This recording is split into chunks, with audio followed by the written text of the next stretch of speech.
¿Qué entenderían ustedes por grupos ancestrales o grupos biológicos humanos? Antepasados. Nuestros antepasados, pero tenemos tres grandes grupos ancestrales. ¿Cuáles serían? Troncos raciales, ¿qué grupos biológicos humanos? ¿Qué se les ocurriría? Profe, ¿se refiere a los diferentes homínidos? No, me refiero a África, tenemos el grupo ancestral negroide, Europa, el grupo ancestral caucasoide, América y Asia, grupo ancestral o grupo biológico mongoloide. ¿Estamos bien? Son los tres grandes grupos biológicos humanos que rigen nuestro planeta. Profe, ¿podría repetirlo? Europa, caucasoide. África, negroide. América y Asia, mongoloide. Entonces, en ese siglo, el XIX, en cuestionamiento estaba no solo las raíces y las descendencias del ser humano, sino también de las grandes civilizaciones, en especial todas aquellas ubicadas en el Mediterráneo, como la romana, la griega, la egipcia, la mesopotámica. Así se concebía la antropología, un campo de estudio que más tarde le pertenecerá a la antropología física. ¿Qué es la antropología? La antropología es el estudio de la humanidad, de las sociedades tanto antiguas como recientes, de sus estilos de vida, ayudando a explorar las fronteras de la experiencia humana. Y en este sentido, permitiendo no solo comprender nuestras problemáticas, sino también cómo hacerles frente en el devenir histórico. Por eso también la disciplina antropológica se ocupa de responder preguntas vinculadas a la evolución cultural y los mecanismos identitarios de cada generación. Por ejemplo, ¿quién soy? ¿De dónde vengo? ¿Quién seré? ¿Están emparentados los seres humanos que viven en otras regiones del planeta? ¿Cómo me afecta lo que ellos hacen? ¿O por qué los pueblos hablan diferentes lenguajes? ¿Realmente las poblaciones indígenas americanas recorrieron todo el camino desde el Asia meridional, pasando por el estrecho de Bering y llegando hasta el extremo de Sudamérica? ¿Por qué? ¿Qué diferencia los seres humanos del resto del mundo animal? ¿El empleo de herramientas? ¿Desarrollo del lenguaje? ¿Su inclinación hacia el hecho, el fenómeno o bien la manifestación religiosa? Es vital promover sistemas agrícolas más eficaces, una mejor salud nutricional y ocupacional, una planificación familiar y un sistema educativo más elevado allí donde nunca ha existido. En otras palabras, la antropología es una disciplina que estudia al individuo. Trata del sentido que los grupos biológicos humanos dan a su existencia. Analiza las formas de representar y simbolizar que tienen los sujetos y cómo construyen una identidad a partir de las diferentes concepciones que tienen acerca del mundo que les rodea. Y esa concepción, en nuestro entorno, también se le conoce como cosmovisión, cómo interpretamos lo que está a nuestro alrededor. Pero también la antropología va un poco más allá. Estudia los mitos de creación que se le denomina cosmogonía, las manifestaciones religiosas, hierofanías y el matrimonio entre los dioses que se le denomina cratofanías. Entonces, es una ciencia, como mencioné. Si yo divido antropología, serían las leyes del ser humano. Entonces hablamos del estudio del ser humano de una forma integral.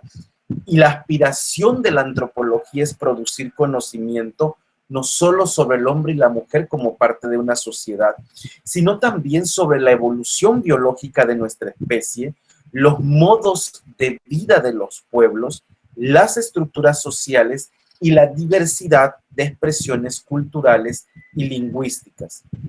¿Se entendió lo que es antropología? Prendan las cámaras, señores, ya yo se los dije, si no les voy a poner ausencia.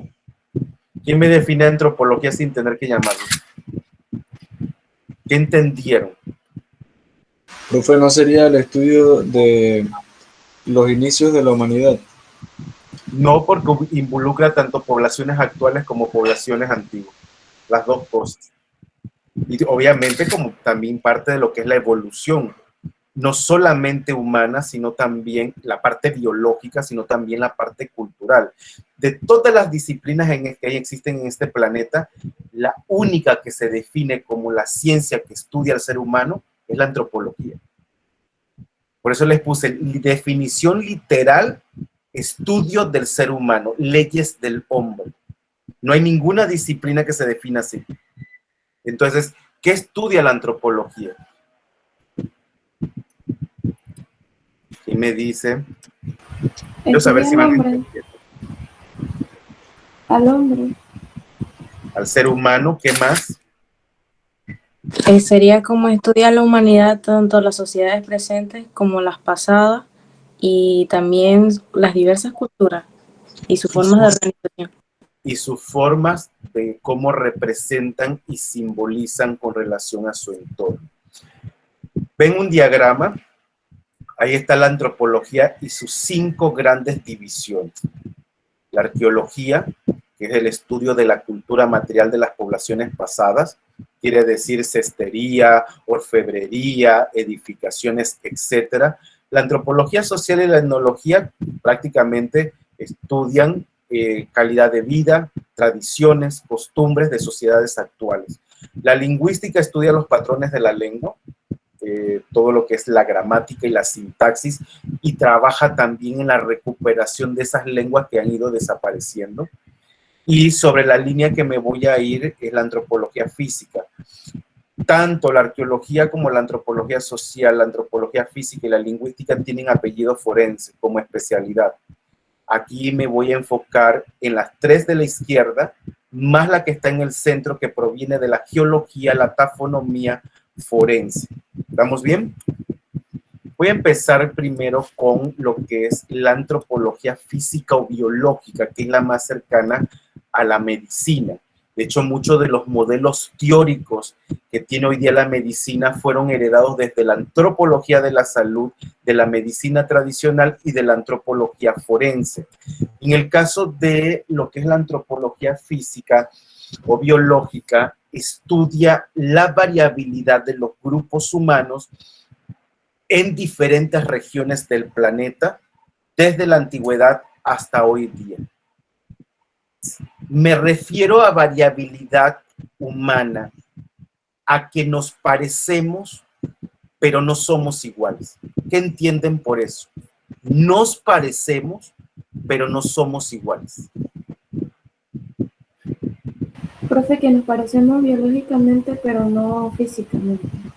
Eso es parte, pero no somos iguales, entonces, ¿a qué sería? A los Nos pensamientos. parecemos, pero no somos iguales. Culturales también.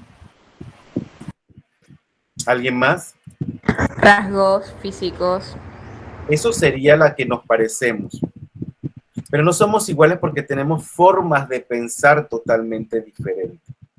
Entonces, la antropología física fija su atención en las características físicas y sociales que van a distinguir a una población de todas las otras y que pertenecen a una tradición diferente. Como característica física ya mencioné uno, los somatotipos, la forma de ojos, cejas, nariz, boca. En los diferentes grupos humanos es diferente. Pero también vamos a tener aquellos caracteres heredados ancestralmente. ¿Qué es eso? El rasgo que se está señalando en el círculo. Pico de viuda, es correcto, el pico de viuda. De igual forma tenemos las entradas de la frente. En la oreja, en lo que es este borde, rodeando, tenemos un triángulo. ¿Alguna vez se lo han detectado? Un triángulo en la oreja. Por curiosidad.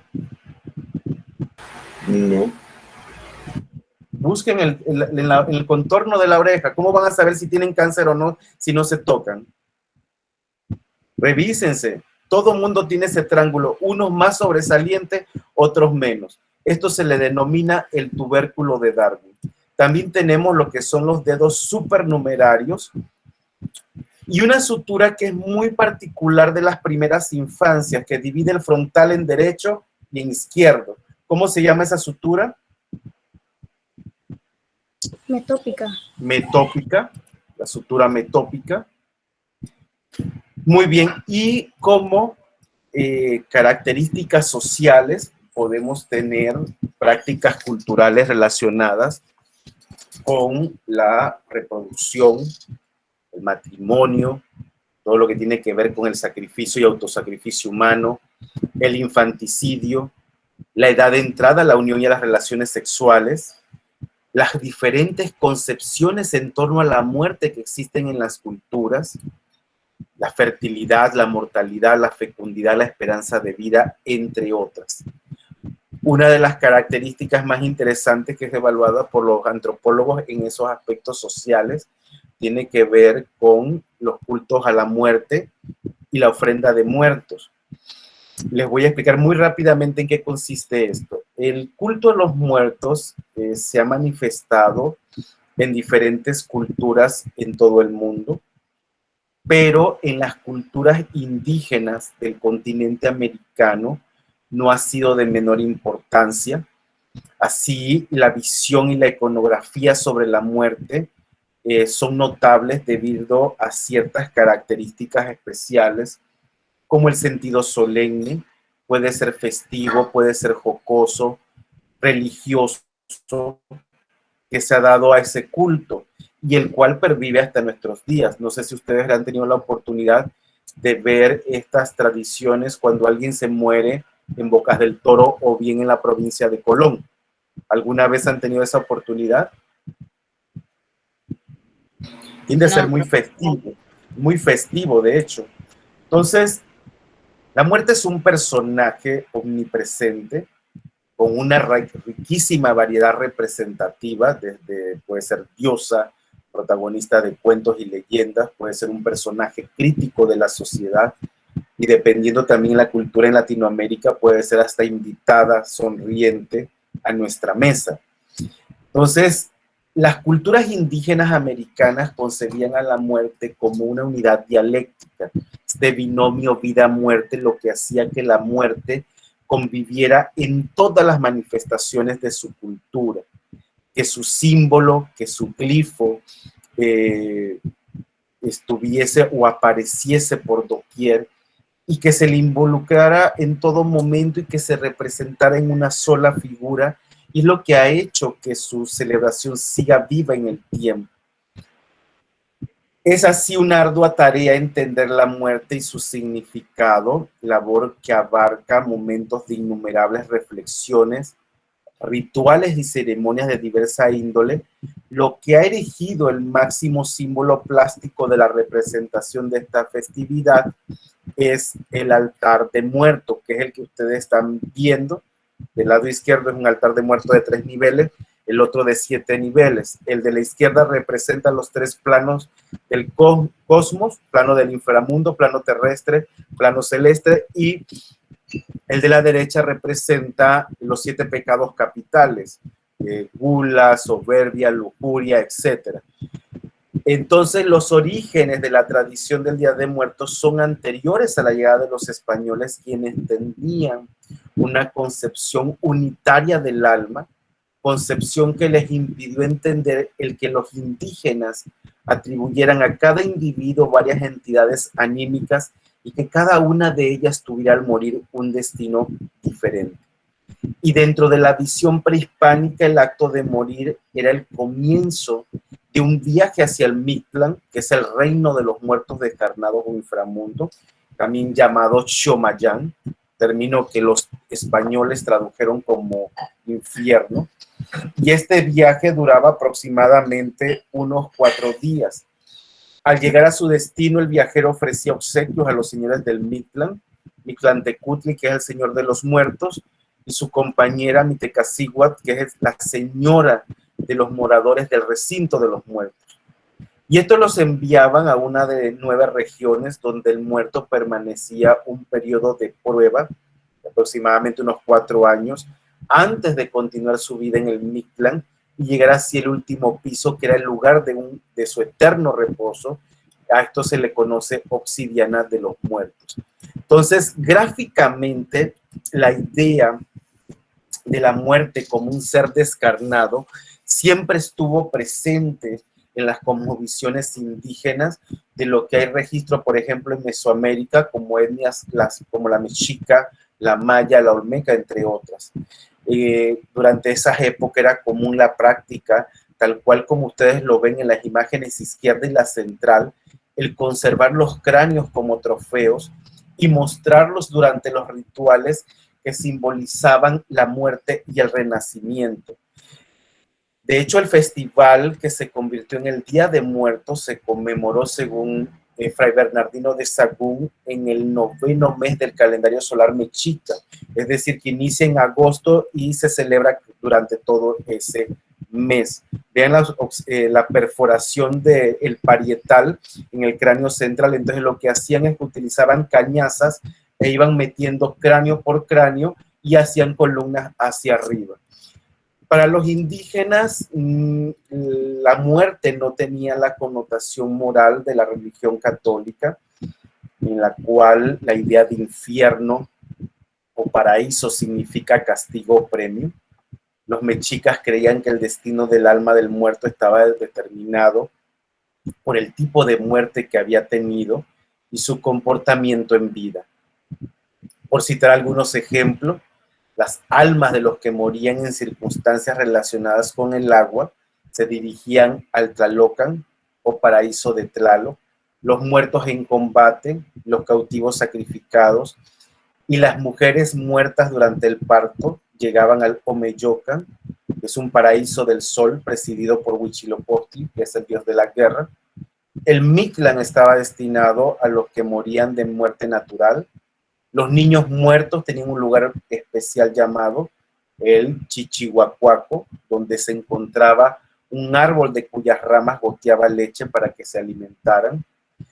Los entierros prehispánicos por lo regular eran acompañados de diferentes tipos de objetos, e incluso personas eran sacrificadas para que les sirvieran al sujeto en el otro mundo. La pregunta de los 10,000 pesos es: ¿por qué les estoy comentando todo esto? ¿Qué tiene que ver esto? Por ejemplo, con el expediente número 1. ¿Ya lo leyeron? Sí, profe. ¿Qué tendrá que ver lo que acabo de explicar? Profe, ¿no tendría que ver que era un sacrificio? Si está haciendo un sacrificio, ¿a quién está siendo destinado? ¿A algún dios? A una deidad indígena.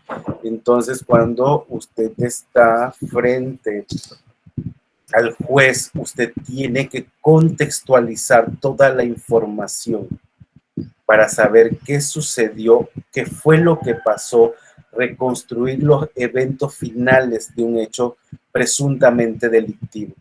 ¿Quién es la señora que está allá al frente de ustedes? La muerte, profe. La Santa Muerte. Esta es la famosa Santísima, también le dicen Santa Muerte, la Niña Blanca o también la Santa entre los malditos. Y nada impresiona tanto a los humanos como sus propias convenciones, como lo decía este escritor llamado Fernando Sabater, para ilustrar las angustias y temores de la sociedad frente al cambio de siglo y de milenio. Pero esa impresión no es exclusiva de momentos extraordinarios, es también extensiva a la cotidianidad en el presente de muchos seres humanos conscientes de la angustia de morir en cualquier instante sin saber cómo, cuándo o dónde. Policías, narcotraficantes, politiquillos que apuestan todos, prostitutas, entre otras actividades extremas. Y ellos padecen la angustia por la muerte y la han convertido en un símbolo de su actividad.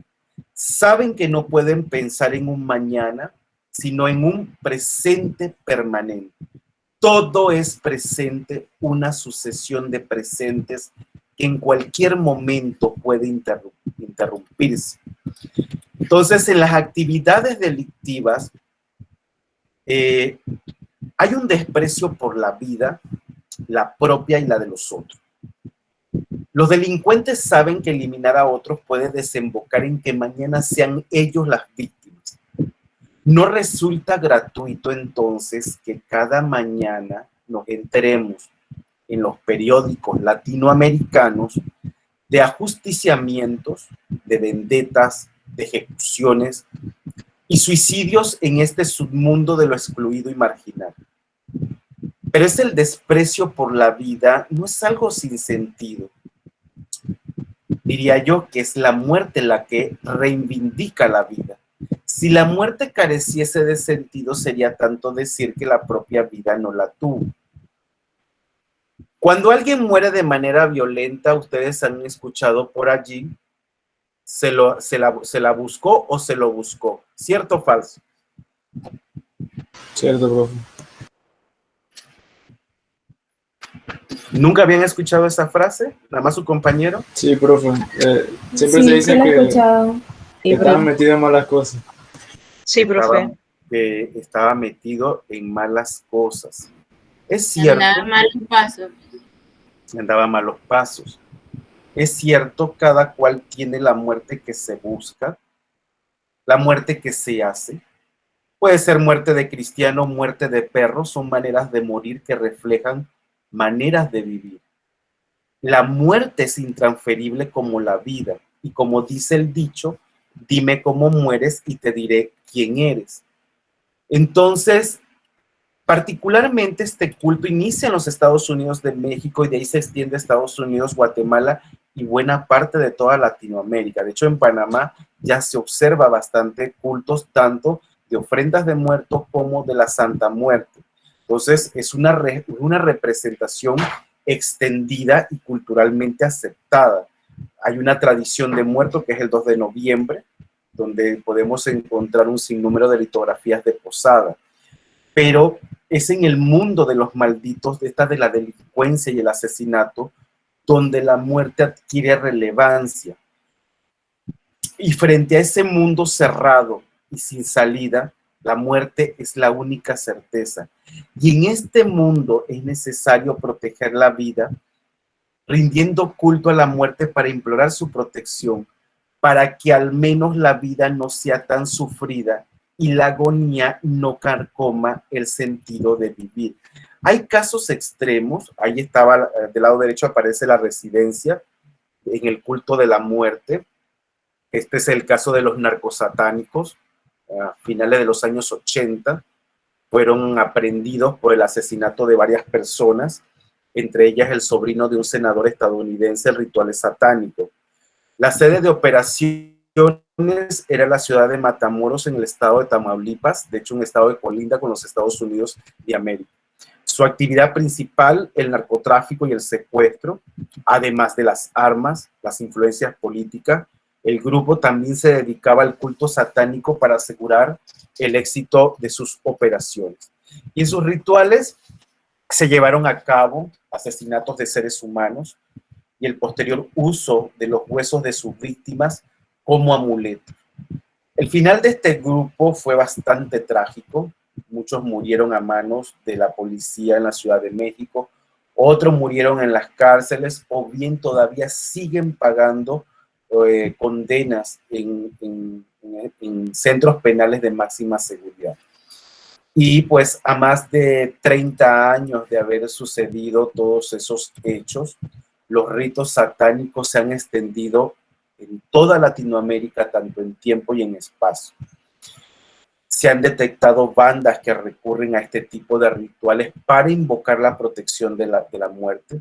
aunque en algunos casos ya no recurren al sacrificio de las personas, sí pueden estar recurriendo a las torturas de las víctimas para sus rituales, donde la sangre se convierte en el símbolo central. Todavía me acuerdo de un caso que se abordó en el distrito de Alange. Lastimosamente, el Ministerio Público actúa muy lento en cada uno de esos casos. Hágase cuenta que toda la casa adentro estaba bañada de sangre. Y en lo que fue a tramitar el permiso, los peritos, cuando regresaron ya habían pintado toda la casa por dentro. Esa información jamás la volveremos a tener, pues es una tristeza porque habría que contextualizar lo que sucedió allí y no sabemos si fue algo relacionado con lo humano o que fue con un animal. Eso siempre se quedará en la incertidumbre. En México, por ejemplo, en la Ciudad de México, lo que es el centro este, la gente va a un lugar que se llama el Mercado de Sonora. Ahí van policías, delincuentes y políticos, particularmente para rituales de limpia, frente a la imagen de la Santa Muerte y adquirir algunos implementos para los altares de su casa. Cabe señalar que el culto a la muerte no distingue estrato social y no distingue educación. Usted puede encontrar odontólogos, médicos como ingenieros, etcétera, rindiéndole culto a la Santa Muerte. Los días 15 de agosto y 2 de noviembre son los más importantes. De hecho, el 15 de agosto es el día que se celebra la fiesta dentro de Tepito. Y ese es el único día que usted tiene seguro que no le va a asaltar nadie, porque los asaltantes y los homicidas hicieron la promesa de que, como es el día de la Santa Muerte, hicieron la promesa de no hacerlo. Pero ya si usted va el 3, el 4 o el 5, ya sería otra historia, o cualquier día del año.